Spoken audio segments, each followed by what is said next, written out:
আপনি কি জানেন সোরিয়াসিস পুরোপুরি শুধু স্কিনের সমস্যা না, এটা আসলে শরীরের ভেতরের একটা অটো ইমিউন সমস্যা।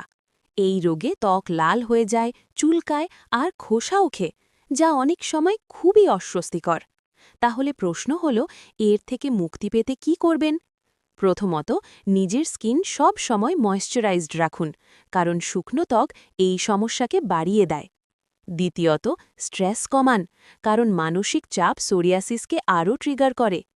তৃতীয়ত, ডাক্তারের পরামর্শ ছাড়া কোনো ওষুধ ব্যবহার করবেন না, কারণ ভুল চিকিৎসা পরিস্থিতি আরও খারাপ করতে পারে।